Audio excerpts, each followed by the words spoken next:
Hi, folks. Welcome to another episode of Film Study. This is Ken McCusick. We're back for part two to talk about the defense against the Chargers. Great win, largely predicated upon that defense. And here to talk about with us is Denard Melton. Denard, how you doing? I'm doing well this evening. It's always good to talk some good football, and especially when it's a good defense. Yeah, I appreciate you joining us for this, Denard. And you can catch the Fire Zone show with Denard Melton and Michael Crawford. Outstanding show. Two outstanding analysts. We really respect Michael, longtime friend of the show. Denard's been on probably 4 or 5 times by now, maybe more than that, including some off-season content. But it's always a pleasure to talk football with him as well. And I know the quality of the content they produce is very high, so definitely worth the effort to go at the Fire Zone show. Look for their. I'm sure you get tagged through that handle always when a new episode comes out, right? That is correct. All right. And anything else they should be searching for in terms of keywords? The Fire Zone show, Ravens, we'll find it on any kind of podcast app, I guess. Absolutely. All right, great. Well, second part of the show, we always sit down and talk about individual performances on the defense here. Start us off, Denard. Who do you want to talk about? I first want to talk about Brandon Stephens. I know a lot of people started out the season thinking he was going to play safety. Well, I thought his best fit on this team was probably going to be at safety, but he has, and particularly in this game, you may see the numbers that Keenan Allen had a whole bunch of catches, but you didn't watch the game. He controlled his side of the field. He controlled everyone who came to his side of the field. He made play after play. He made tackles, and he is an unsung hero in that secondary who has kept that whole thing together. Completely agree. He's had a great year overall. And this game, I think he allowed maybe 6 catches on 8 targets or something. But, Allen caught the first 14 targets he had in the game. So, it's Allen and Herbert have, kind of that Andrews and Jackson connection. And the entire offense is funneled through Allen for this team. Even you can see even funneled through on the lateral play on the 3rd and 17 when they needed to convert that. They did it via Allen. So it's not like you don't know the ball's going there. You still got to respect what he brings to the table in terms of speed or in terms of the ability to get behind you. If he throws that in, I thought Stephens did a great job of making sure that didn't happen. Most of the time, he's making a play on him downhill. A lot of those, they're not even making any bones about it because they were throwing to the outside, throwing short to him there, or throwing slants to him. And a lot of those plays just went for a few yards. And I think he gave up 50 yards of receiving in the game, I remember seeing. And that ain't much when you get targeted 8 times. So that's just fine. He had a nice PD during the game on one play. And I thought in general, another fine game to add to a great year for Stephens. I don't know if he's really a Pro Bowl level player. I know a lot of the Ravens' other defensive players would like to tell us that, but I don't really care. I mean, he's filled such an enormous hole and he's played almost every snap. He's been unbelievably good. And he's certainly in the top 15 to 18 corners in the league right now in terms of how statistically his season has played out. Yes. And I would say, I don't think anybody else in his team could have played corner, slot corner, and safety in the same game, and was able which he did in college. Yes. Well, but he did it in the game earlier. Where Hamilton left due to the ejection, and then someone got hurt on the back end, and he had to finish the game as a safety. So, I mean, he is bringing the versatility that he has. We thought was going to help us one way. But it has helped the Ravens in a dramatically different way. I completely agree with what you say, by the way, in terms of Stephens could be moved around if necessary. The great value that Stephens has provided the Ravens to me, and the 10-point item instead of the 1-point item, which I think is the versatility, is the fact that he's locked down that right cornerback position. Yes. He's just been able to play there down after down after down for the whole year. And he got stuck there on opening day because the Ravens didn't have anybody better. He played a little bit better at the end of last year than he had early in the year when he was kind of a mess at outside corner, and he really put his game together towards the end of last year. And this year, he's just been rock solid there. And I don't want versatility from him there. I want him to be Chris McAllister and play every down out there the rest of his career. I don't want to hear another thing about him moving to safety or slot or anything like it. Yeah. Oh, he has earned the right to be out there till he no longer deserves that on this football team. Yeah. Earned the right to fail. That's the yes. Good player to choose for your first one. I think let's get the big discussion out of the way because it's a long one for me, is what happened to Patrick Queen in this game. And, this is a game where he had a very strange set of up and down positives. And I tried to lay it out for my radio appearance tomorrow in advance, just to lay out the pro and con plays, because you rarely see a player who is plays this great on one hand and plays this terrible on the other hand in terms of what they did. But I want to run through these really quickly.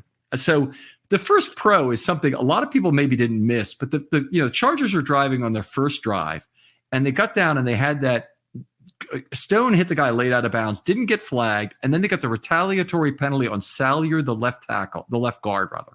Okay. Mm-hmm. The guy who drew that was Patrick Queen in the end zone. Yes. Flopping all over the place. He's played a little soccer in his life, clearly. Yes. So that was an A-level play. You always want your people Beckhaming, and I'm talking Beckham the soccer player or Beckham the football player, both know who to flop.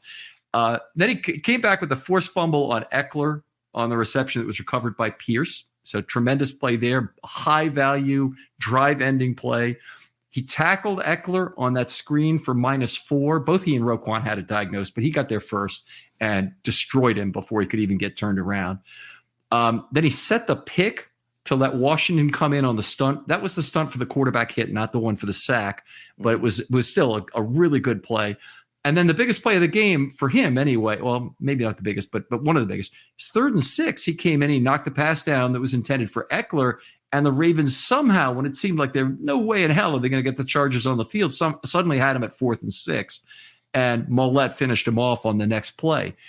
And, they didn't quite seal the game there, but that was the biggest individual set of 2 downs right there. And Patrick Queen came up with a big play. Now, I'll let you respond in terms of the pros before I go into the cons here. And there were a few of those. There's never been a question about his potential to flash in great moments. We've seen that since he's been here. Even when he was struggling, you saw flashes. You were like, okay, it's down there dormant, but it's flickering. And he's been consistent up until the last 4 weeks.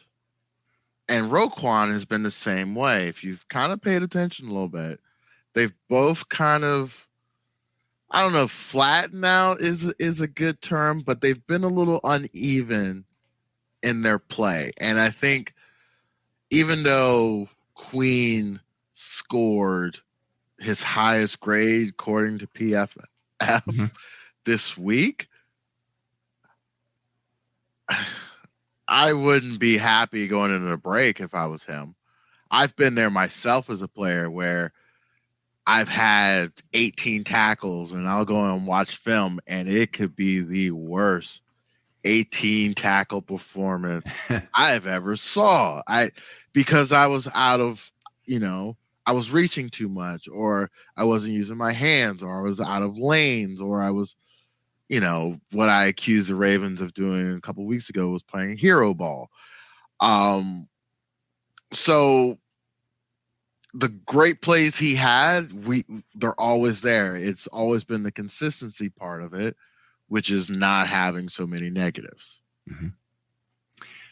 Let's talk about those negatives if we can for a bit, and this is one I'm very happy with Queen's net aggregate contributions, but if it were this exact same set of plays, I'd actually be pretty upset about it in terms of what happened. So the cons, in one of the most hilarious things, he passed up a free run at Herbert and tried to make a phantom pick block that was immediately picked up by, I guess that was Garrett, right? Who picked it up. He sounds a lot like Tony Dungy to me for some reason. They've got kind of a similar, because they work together. Yeah. Now, so he's picked were they working together there? NBC. Oh, okay. But Garrett was the only one on the broadcast last on Sunday night, right? Right, but he was in the studio for like 2+ years Okay, gotcha. with Tony Dungy. Yeah. Gotcha. I seriously didn't know if Dungy was maybe in the booth for part of the game, the whole game, whatever it might have been, because I keep hearing his voice in my head. But it's Garrett. So anyway, passed up that phantom, passed up the free run for phantom picks. That was bad. He had a missed tackle by the right sideline where it could have been about a 3-yard loss on Kelly, and Kelly got free and got for no gain. Not a terrible missed tackle as missed tackles go. As long as you're backed up in that situation, it's not bad. If you're not backed up, it could be a much bigger yardage result. But zone defense, again, usually makes missed tackles not that terrible for the Ravens. The 3rd and 17 play to Eckler. Okay. Queen is on the outside of that, and it's a very tough charge against him, but he's the guy responsible for the lateral to Eckler. All right. Now, Queen got caught by the candy, which is exactly what the Chargers needed to happen. And also because Roquan was in the process of having a block set up against him. Mm-hmm. So Queen thought, I need to go make this tackle, but what he really still needed to do was cover Eckler on the potential lateral. And he was the only guy who could have stopped that, I think, from happening realistically. And that got missed. So, I asked PFF what they graded him on that play. They said a 0. They said it was too tough a charge to make for him. By the way, I asked PFF about all these plays. So the missed tackle on the right sideline, they re-officiated the game and said that they actually thought they saw the receiver Kelly had his foot out of bounds. So they didn't mark him with a missed tackle, even though he gained 3 additional yards on the play, according to the official ruling.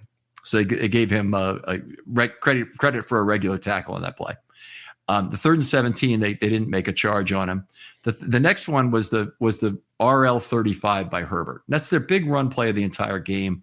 If you watch Queen on that play, he's not moving at full speed towards that left sideline, and then he takes in the process he takes a very bad angle, and Herbert outraces Queen, which should not happen in that situation. I cannot come up with logic that would tell me that 6'6" slow ass Herbert should be outracing, Patrick Queen, who's one of the faster linebackers in the league.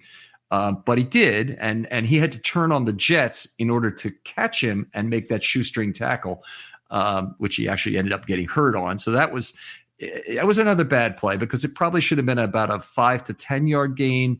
And he turned it into a 35, honestly, with what he did there.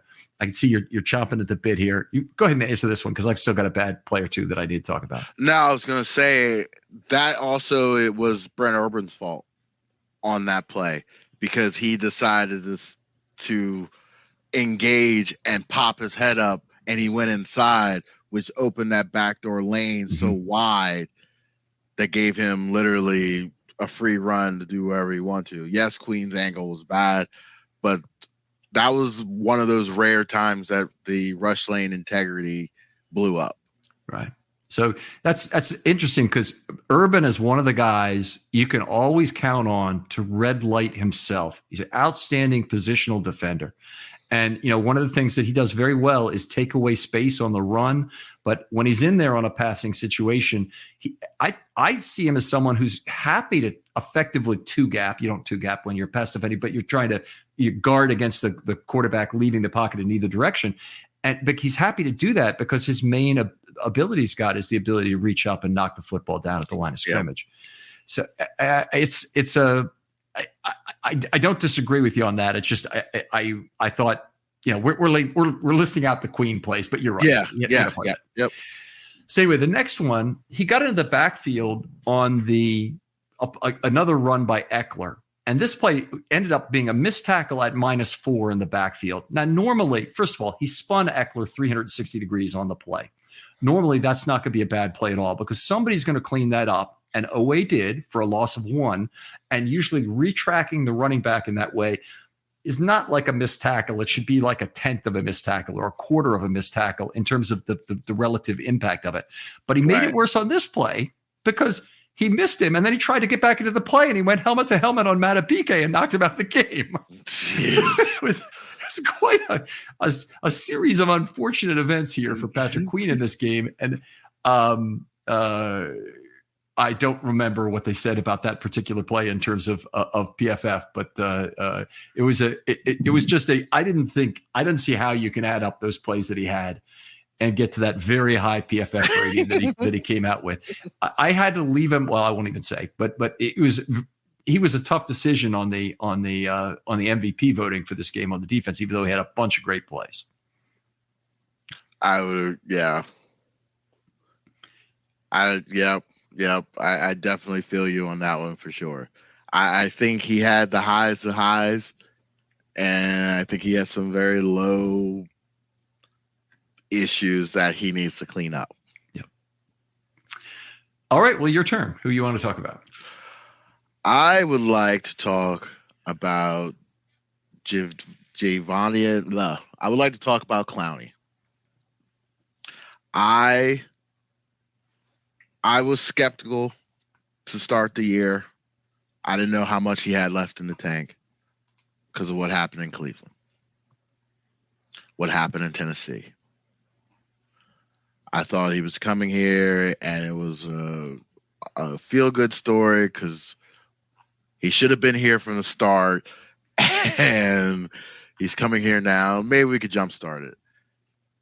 This man has energized and given this football team an edge.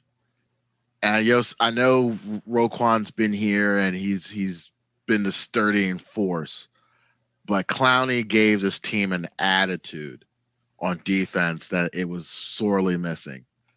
And his play in the game against the Chargers, the man just disrupts everything. He can disrupt your cup of coffee.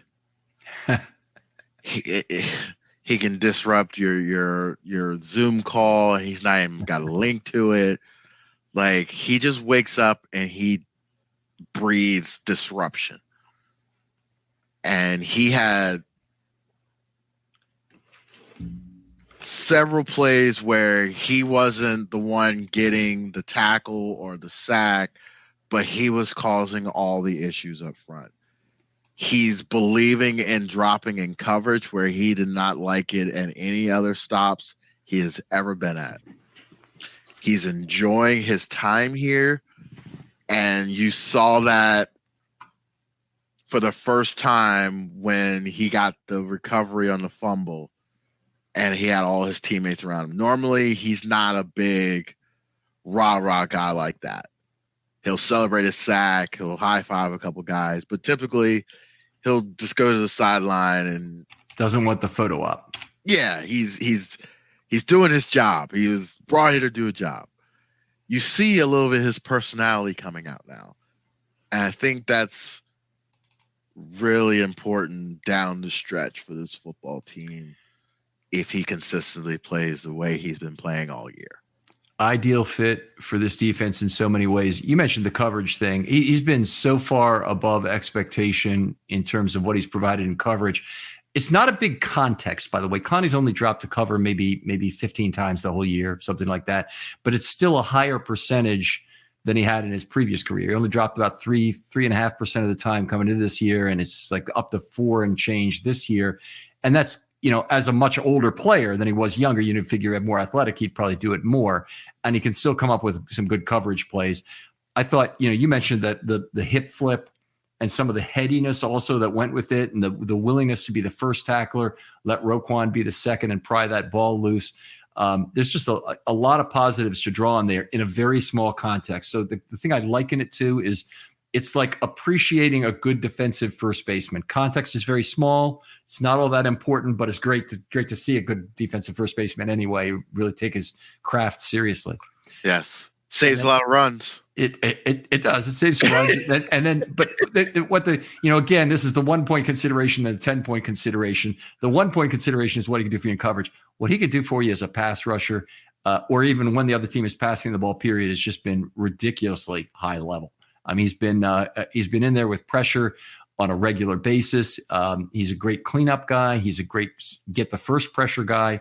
I just loved everything about his season so far. And he had 5 drive-ending plays in this game. I do not believe any other Raven has had that figure so far this year. There have been guys who've had 4, but that's a contribution in some way. Either he had the pressure and it was incomplete, or he had a sack fumble, obviously. Impact the one time. plays, yes. Yeah. So very impressive. I'm a little concerned about this now. All right. I'm officially very concerned. I think I might have lost a file here. And I would hate to think that that's true. All right. Well, I'll figure it out. Anyway, great game for Clowney, and one that fits in with the rest of his season in a lot of ways. Just he's had a ton of pressure. I'll go on. I'll talk about Kyle Hamilton in this game because he had an outstanding game. Much more impactful up at that nickel spot. We talked about in the first episode. If you didn't listen to that, please go back and download that. We talked about Kyle Hamilton and some of the versatility he brings you to play on the back end when needed, but also what kind of a horizontal defender he is. There's just nobody I can remember that can get out with him in space, evade blocks, make tackles the way he has this year. The guy who kind of is in the same league as him is the other very similar draft pick, which would be Derwin James of the Chargers. And Hamilton just seems to be a better value at this point than James was. James obviously missed some time due to injuries so far. Been a great player, all pro his first year. It looks like Hamilton may get that this year. If he doesn't, he's going to be close in the voting. He's certainly almost certainly will make the Pro Bowl, I would say, given the quality of the Ravens defense. Would you agree with that? I would agree with that. Yeah, they seem like they should have at least 6 representatives defensively. If you off the top of my head, make it? Clowney, Matabike, Roquan, Humphrey because of who he is. Okay. Hamilton, and then Stevens being the wild card. Stevens, you have a Patrick Queen as a possibility, or probably not? Not how deep the AFC interior linebackers are not as deep as the NFC. He's got a possibility, particularly with Matt Milano out for the season. Mm-hmm. There you go. That's a good point. So, but the NFC, if he's in the NFC, no, absolutely not. There's some war horses over there in the NFC. Great set of plays for Hamilton in this game. Really only gave up 1 pass, and that was a very difficult to defend pass. Is behind him in front of Stevens in a cover 3 look, and I don't think there was a easy way to stop that. That was the one that went to Erickson on that left sideline. He had pressure events. One of the things I've loved about the motor, and this is a general comment about the Ravens defenders, is the play is not over when that first pressure is achieved, even if you fall down to the ground. You get up and you chase that quarterback and you force the completion of that play. Hopefully not the completion of the pass, the completion of the play. Usually that means making the quarterback throw the ball away or ground it or whatever it might be. But Hamilton and Clowney, Matabike have done a great job of that this year. And I think that the Ravens have a great set of motors on that pass rush crew. I would agree with that 110%. It's a mindset. It is ingrained from you from the very beginning, running to the football and everyone getting there. You'd be surprised how many defensive teams don't preach that. And you can see that around the NFL. You see only 2 or 3 guys in the screen, maybe a few more guys. I've seen plenty of Ravens game this year, and at a minimum, there are 9 guys in the screen. And that's probably 75% of the time. So getting to the football and being present is amazing thing. And having Hamilton as the spearhead of that from the outside in, it changed the defense last year when Roquan came in and Hamilton moving to that slot. Again this year, it's his most dominant spot, and teams cannot figure out how to attack him. And eventually they're going to have to stop attacking him and figure out something different. So let's talk about that concept for just a little bit, because this is maybe a defensive concept that I know you would have ingrained, but that other people don't really completely get. Your wide receiver, or um, uh, this is so obvious. You really wonder if people know. Your wide receiver screens and your tight end screens, they have to go to the side where you have multiple receivers, or they don't work. You either have a bunch formation over there, or you just have two and it's one blocker and one behind him.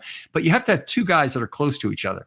So your slot corner is almost 100% of the time, and you can have a 2x2 where you can mess them up. But basically 100% of the time, your slot corner is going to be on that side of the field. So you can't avoid Hamilton in any kind of wide receiver screen game. Right. You can't avoid Hamilton if you want to stretch the ball to his side of the field at all. And if you want to stretch to the side where you got only one receiver, you're inherently playing with yet another disadvantage that's there. So it really takes away a lot of options for the offense to have Hamilton in that slot role. It's just a wonderful. It's a luxury that it's a luxury that no other team in the league has, and not even close. And there are teams that run this type of nickel defense with slot corner always on the field, and they just don't have a guy where they have a guy who can cover. They got a guy who can run defend. But if I'm an offensive coordinator and I see one of those other guys on the field, what am I going to do opposite? You can't do that with Hamilton. You can't say, hey, he's on the field, they're only going to do this. They're in big nickel. I mean, they can be in big nickel, and everyone on that nickel can cover somebody and do it very well. And even your speed guys are covered. You trust your linebackers to cover some of that whip route action that you might get from Hamilton. And honestly, I've talked about this a number of times on the show, so this is nothing new, but the whip route, if you've got Zay Flowers in the middle of the field and he decides he wants to run a whip route, or Julian Edelman, or even slower guys who just know how to run a route and reverse their field quickly, they're uncoverable from that standpoint. So it doesn't matter whether you have Kyle Hamilton on the field or whether you have some really quick slot corner like Lardarius Webb on the field, opposite him, let's say in his prime. Either way, you're probably not going to get that whip route covered, but what you do get out of Hamilton is you get size, you get pass rush, you get this horizontal defense. It's much, even like great downhill corners from the slot, like Corey Ivy, that the Ravens had. Smaller guy, but tremendous downhill defender. He can't do the things that Hamilton do in terms of horizontal defense. He really wants to be coming down to a guy who catches a pass in front of him. When he's going to the side, it's going to be a twist down. He's going to have trouble getting off a block if he has to even beat a wide receiver out there. It's not Hamilton's problem. Hamilton, those blockers don't even exist. Don't even exist. And most tight ends that he's seen this year have not been able to handle him. Yeah, good point.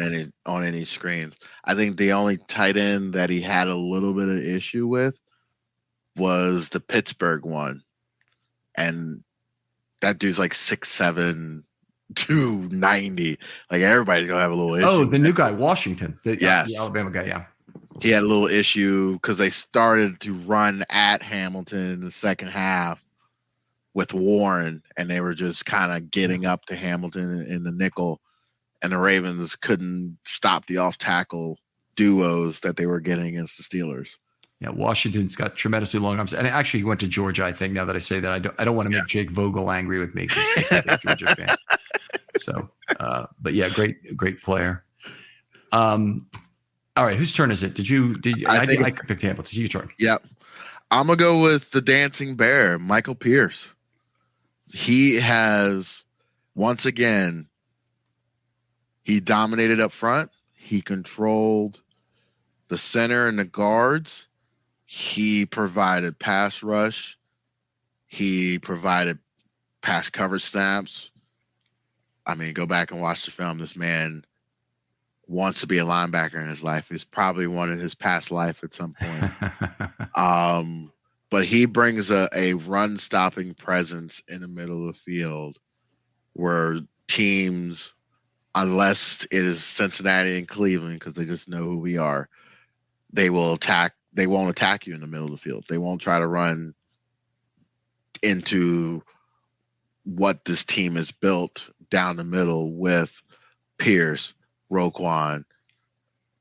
You can throw Hamilton if you want to, and with Williams down the middle. It is a very strong football team, and Pierce is the head of that spear, who has really helped this D line mature and grow into the force that they've.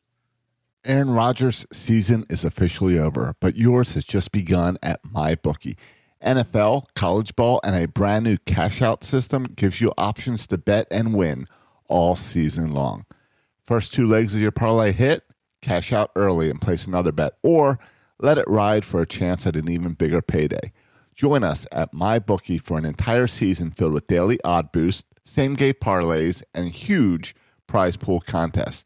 Right now, MyBookie has a no-strings-attached cash bonus that lets you deposit and withdraw quick.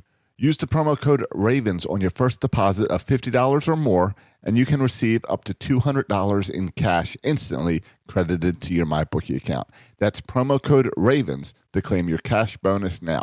You can bet anything, anytime, anywhere, only with MyBookie. And he's allowed a lot of that freedom because he's very good in these stunt and pass rush games that the Ravens love to run. It's I did not expect this to be the case, because you look at Pierce and you say, there's an under. There's a guy you want setting the pick, diving under, and boy, he's big enough and powerful enough that he's going to have a reasonable chance to get to use a rip move when the peel occurs and get completely free of that guy. Because he's going to be close. His arm's under. He's already diving to get. But he's usually the over guy. He's usually the guy that, oh my God, Michael Pierce is now looping over the top. Somebody has to peel off and give him Matabike oftentimes a chance to rush free from that spot. And it's usually the under guy who has the better pass rush opportunities. It's not oftentimes anyway, is not the looper who's getting the really good rush opportunities. Oftentimes the underneath guy. And Pierce has been just terrific at being the peel guy. The other player that he kind of reminds me of in Ravens history is the nose tackle James Jones, who played for the Ravens in the late 90s. He stunted more than any other player in Ravens history on a per snap basis. And he also, this is still incredible to me, this happened. In the Ravens' first year in 1996, they played an overtime game against the Rams, but they played 91 defensive snaps. And Jones became one of the only Ravens, and there's been like 4 now, to play 90 defensive snaps in a game. Can you imagine that on the defensive line? Play 90 snaps in one football game. I've seen a team that I played on play 108 snaps against Delaware. I don't know if the defensive line got anywhere close to 90 snaps, but I know that the secondary linebackers had to play 108 snaps one time. Wow. And that was brutal.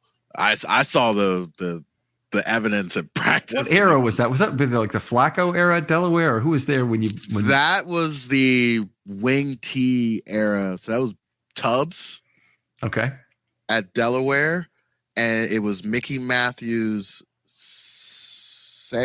first year at JMU, and Delaware came into town.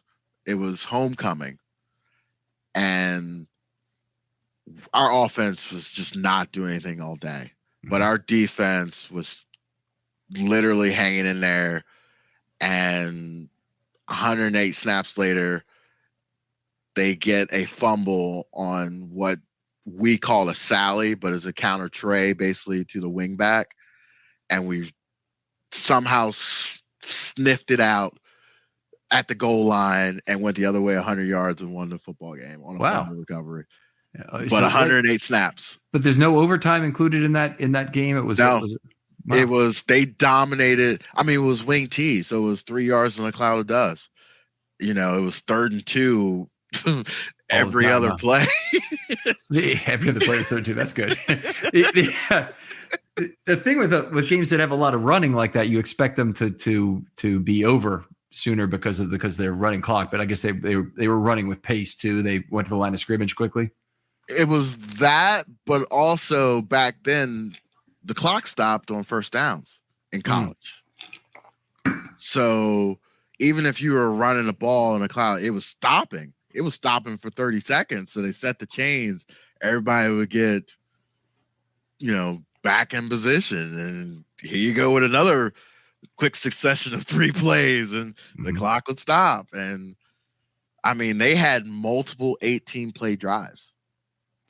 That's ugly. Multiple. That's very ugly. Let's get back to Pierce here for a second. He really had his way ragdolling Clapp, the center. Will Clapp's a backup, and he's a really a replacement level player. He's one of the really weak players. It looked to me like a fair amount of the Ravens scheme was intended to get Pierce a one-on-one matchup against Clapp. So they're trying to avoid the situations where you can get a double team. Well, can you do that? You can have your edge diving in a little bit off the edge, or you can set up somebody in the A gap to try and get that guard's attention on the one side. But he got a lot of one-on-one opportunities against Clapp, and when he did, he owned him in terms of pushing him into the backfield, and that was one of the great things about that. Love his hustle, picking up the fumble from Eckler-Urban, and he each picking up a fumble there.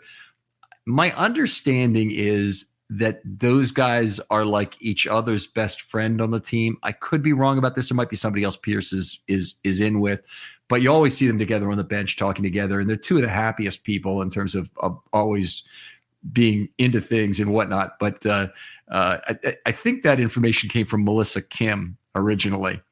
And one of the Ravens coaches had the very unpleasant comment. Mean comment that together they were a perfect 10. Obviously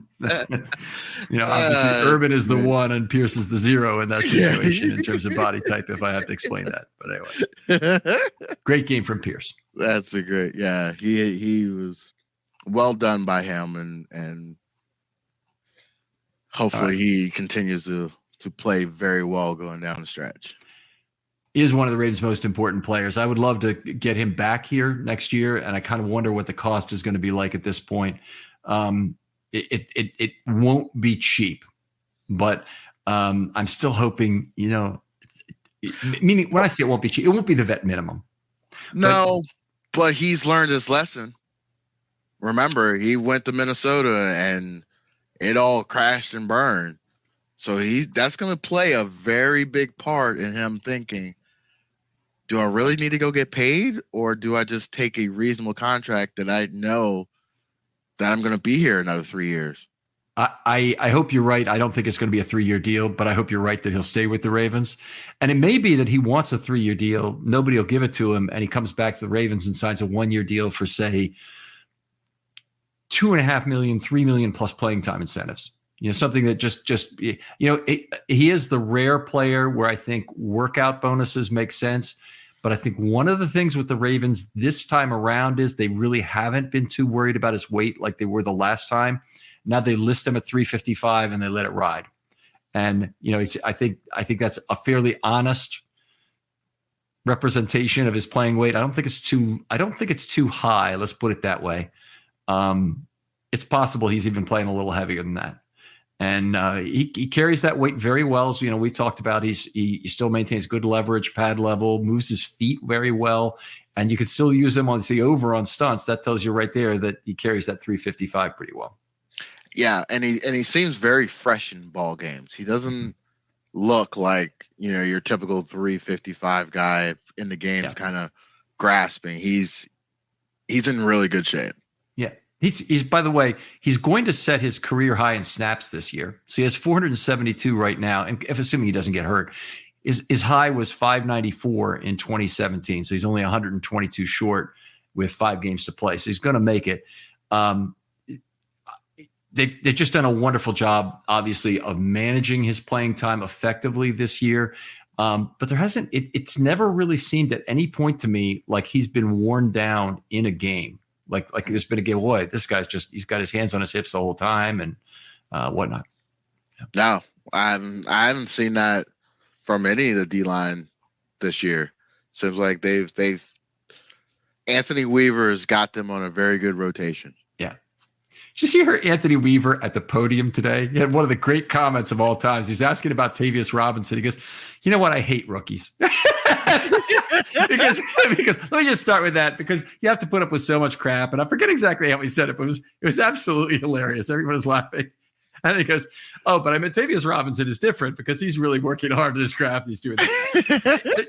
There's no doubt in my mind, not only is Weaver just kind of naturally comical, but he's very intelligent, clearly, great leader of men. You know, some of the things he does in terms of taking the defensive linemen through their reps are really man stuff, where normally they wear those long arm pads to do the rip drills against the line. And he doesn't even wear those sometimes. And they just go in. He's over 40 now. I mean, he's going to be getting bruised like crazy by that. But, particularly 10 guys running. You're going to come on, bring it on. He's a very tough dude. I think Chuck Smith said it today. He's like, someone asked him about his contribution to the pass rush. He's like, it hasn't been me. It's been Anthony Weaver. He's like, there's a D-line coach. He said there's a head coach coaching the D-line right now. And I mean that when I say that. And I was like, that's some choice words right there. That's high praise from one of your boys inside of the building, willing to say that out loud. Yeah, I mean, first of all, in terms of the being the manager of that guy, you would always want to say that, okay? Because I mean, he's an assistant coach, and he does not work under Chuck Smith directly, but you certainly wouldn't want to take credit for his work. It's the worst thing you can do. There's plenty of credit for everybody. This is a fantastic defense. Chuck Smith, the team's got 47 sacks. Chuck Smith's going to get his credit for that, as well as McDonald. In the way things have gone.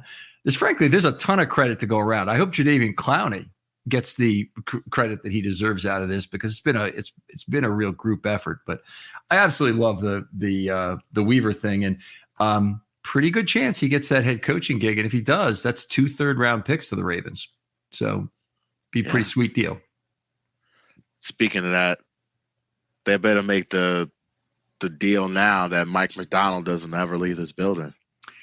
Are you? I see. They have ways they can do that. They can just pay him like a head coach right now if they wanted to, and I'm all for spending Bisciotti's non-cap dollars for him. But those cap dollars, they belong to me. Damn it! As a season ticket holder, seriously. I mean, you don't screw with my cap dollars.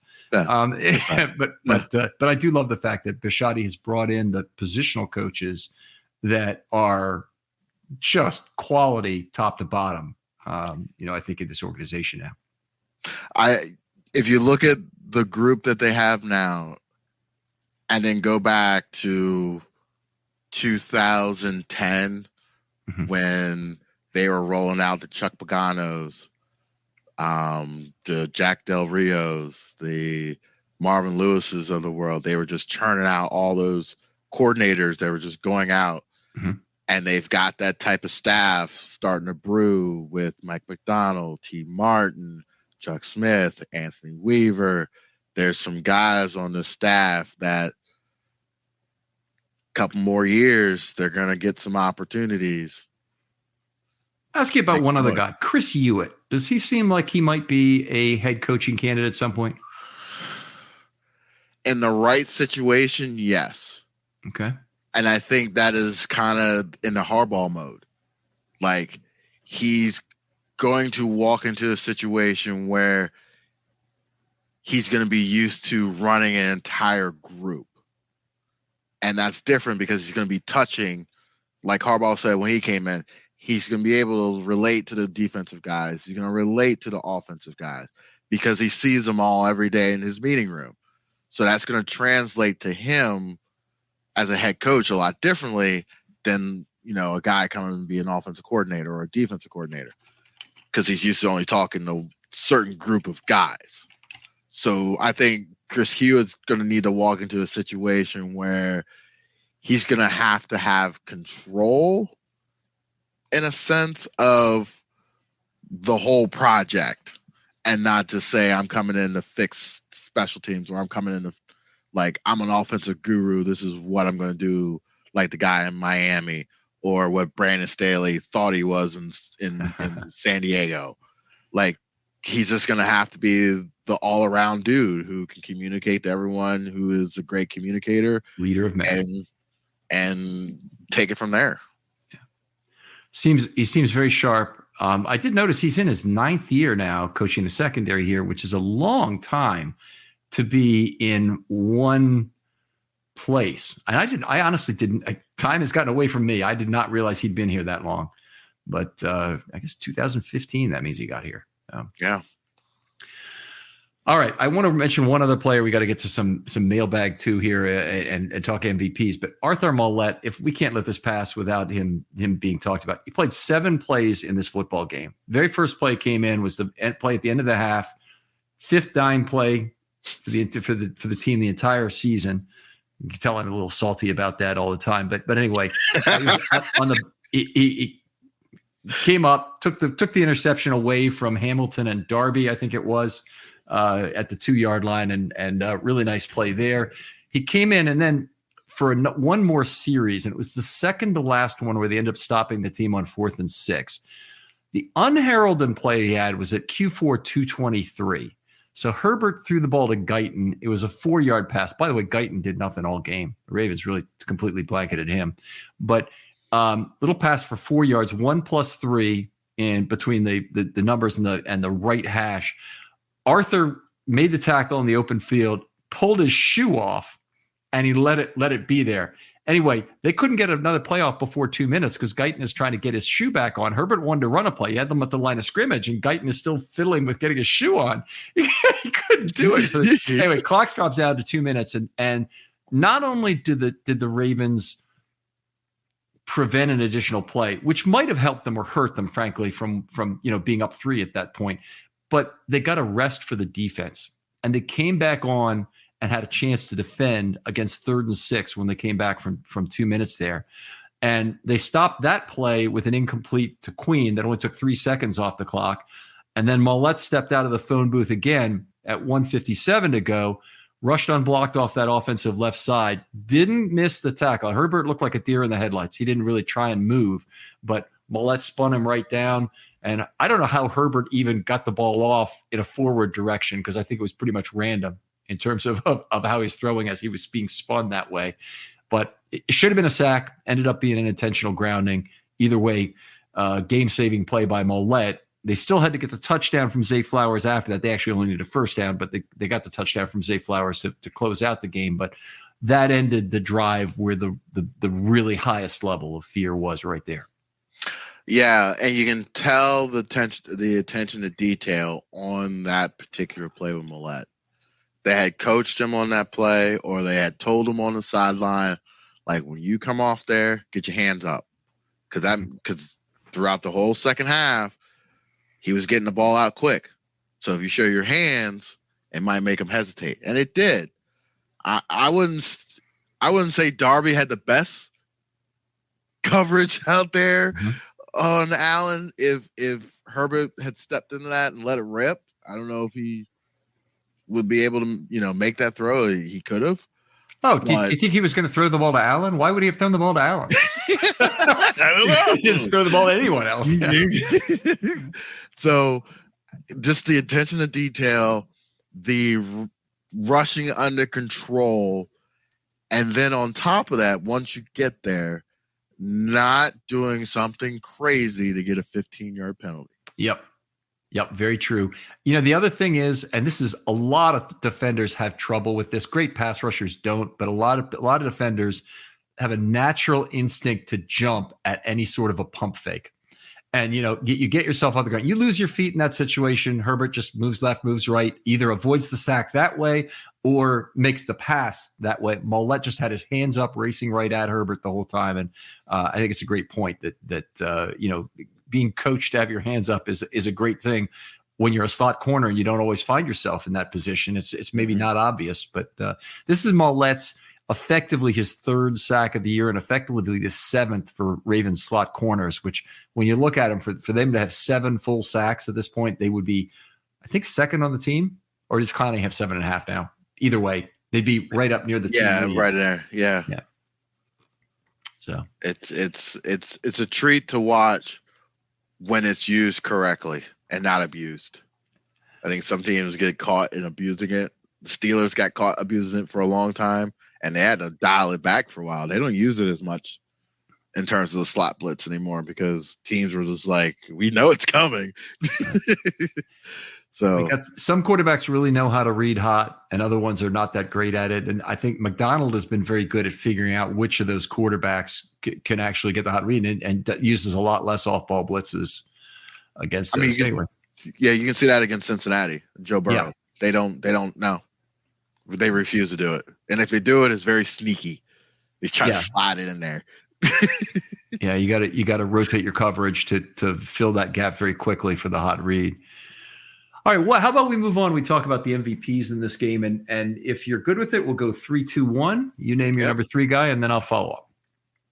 My number 3 guy, I talked about him earlier, would be Brandon Stevens.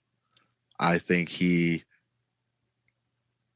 gave, like you said before, he's solidified the right corner position, giving them a guy they can roll out there every day, just like a fifth starter who can go out there and just calm the waters down and give you the performance that you need and not have to worry about what he's doing over there. And that's a very peaceful thing in the mind of a defensive coordinator. He's been an unbelievable, in terms of delivering above expectation. It's him and what Tyler Linderbaum has become as a pass blocker, in terms of improvement on this team that have just been remarkable. And maybe we have to throw Clowney in there as another guy who is performing at a high degree above expectation. But anyway, love the pick for your third guy. I'm going to go with Michael Pierce on mine. We just talked about him, so I don't think we need to recover a lot, but he's producing in a lot of ways, run defense, as a pass rusher, and being a man who could make an opportunistic play every once in a while. Much better pursuit player than I think anybody gives him credit for. Now, most of it is within the numbers, certainly, that a lot of his pursuit is occurring, but still an effective guy there. Great pick. I'm going to go with someone we did not hear his name very often, which is a great thing as a safety, Marcus Williams. When you do not hear a peep from your safeties, that means it was an outstanding day on the back end. And I think he has improved every week since he's been back from injury. And you can just see the bubble tightening on defense more and more as he gets back in the swing with everyone. Very effective player, certainly in this game. Couple PDs. One of them didn't get credited in the game book, but it ended a drive, actually, a nice 3rd and 10 PD. So, 2 good plays on the football like that. I love the pick. I went with his other coverage buddy, Kyle Hamilton, as the number 2 guy in this game. Awful lot of things right. We talked about his value as a horizontal defender, and I think have slathered enough praise on him in this game that we don't have to keep going. But all over the field making plays, and I think they had the right guy, or one of the right guys, talking to the media after the game. Absolutely. And I would say my MVP is Clowney this week. I think it's hands down probably his best performance of the year across the board.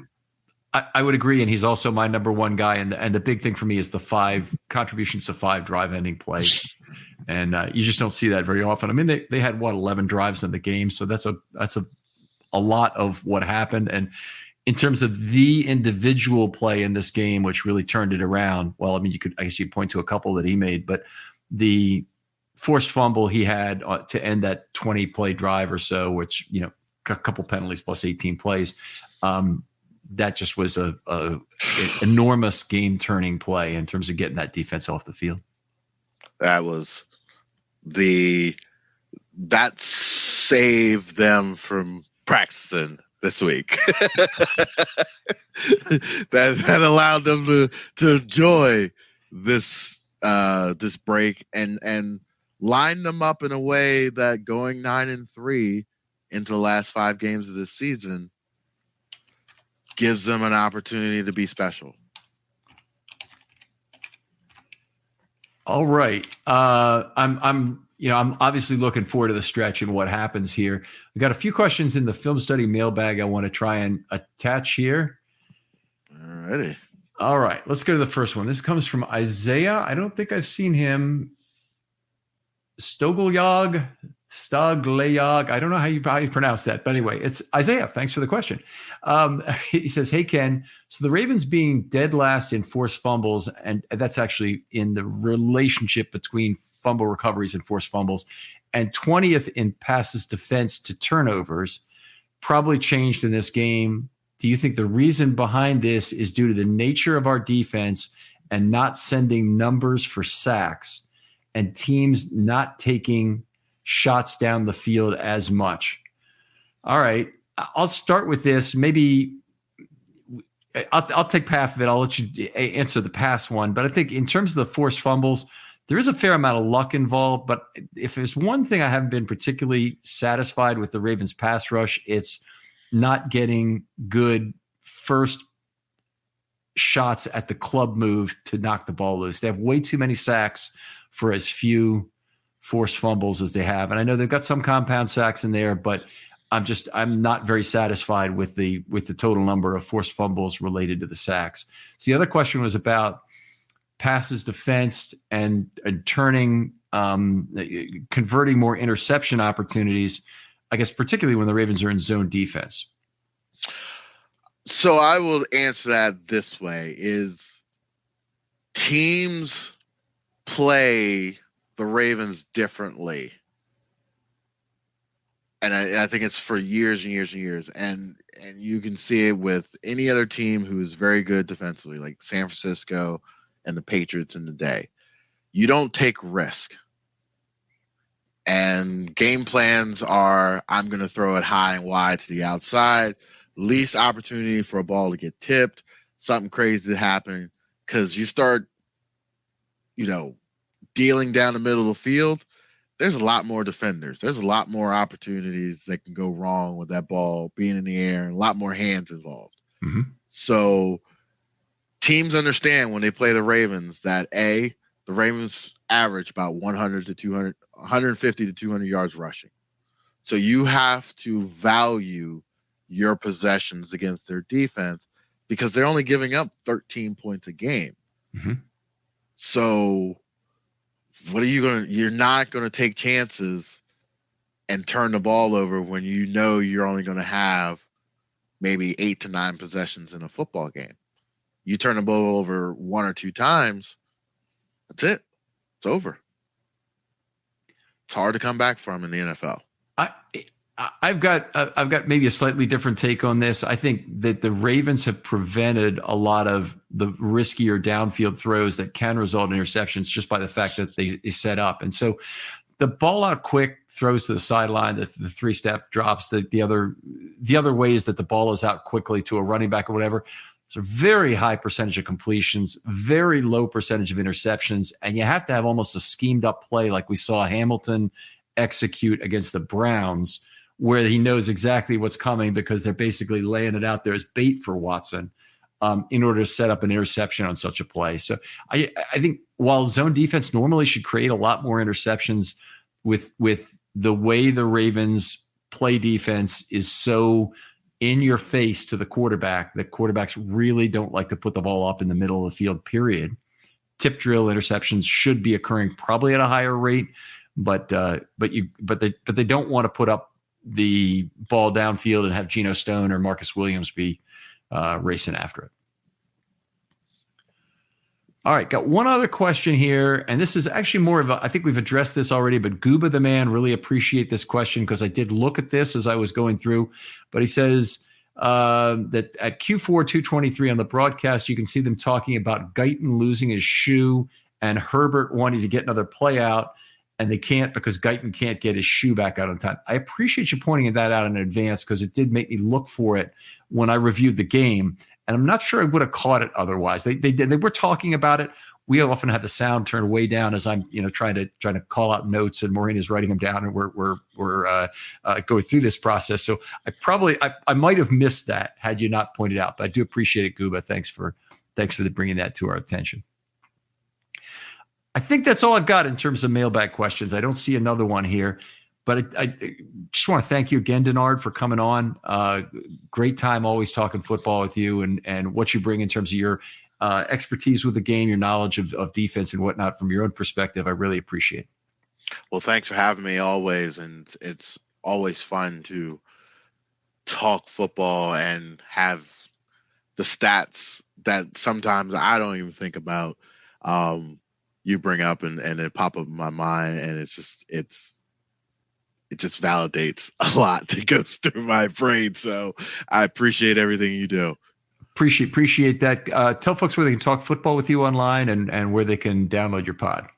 Awesome. So you can catch me on Apple Tunes. You can find a podcast there, the Fire Zone Show, or you can find me on X under the Fire Zone Show or at Denard13.